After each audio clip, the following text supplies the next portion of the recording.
What's good? It's Woog. Don't forget to like and subscribe. Let's talk music.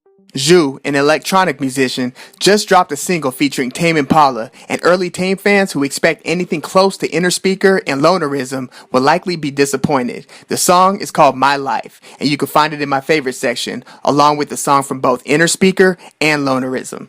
Whereas these two early Tame Impala albums were psychedelic rock, their latest album, 2015's Currents, could best be described as disco psych or psych disco. It sounds way less like rock music and a little more like what I would call 21st century Bee Gees, especially the biggest song from the album, The Less I Know, The Better.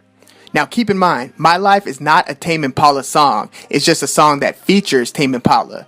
Granted, Tame in 2010 to 2012 is not the same Tame as 2018. Just after dropping Lonerism in 2012, they lost bassist Nick Albrook, who's now making music with his own band, Pond, a band which he's had since the early Tame days. But overall, Tame songs have increasingly become a one-man show, as Kevin Parker conceptualizes, writes, sings, and plays most of their music. Two of its other members have had to get their creative kicks in their own bands, Cameron Avery and Gum. So this new song by ZHU featuring Tame, My Life, sounds even more EDM than Tame's Currents album. It's not as turned up as some EDM, it's a little more down-tempo and minimalist, which is along the lines of Currents, but still, it's nothing like what Tame Impala's early fans are used to hearing.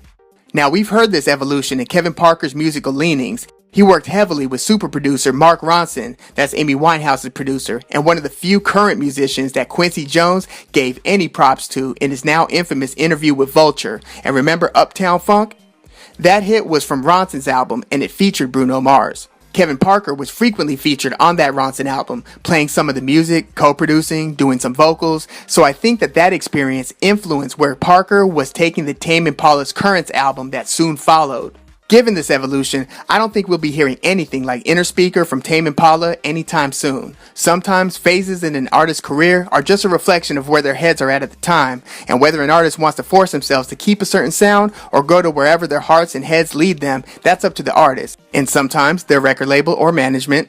While I'm definitely interested and excited to hear what's next from Tame Impala, I'll sure miss that Innerspeaker Lonerism era, but we still do have those albums to listen to, and we should be thankful for that. So let me know what you think of that new ZHU song, My Life, featuring Tame Impala. And don't forget to like and subscribe. I'm Woog. Thanks for tuning in.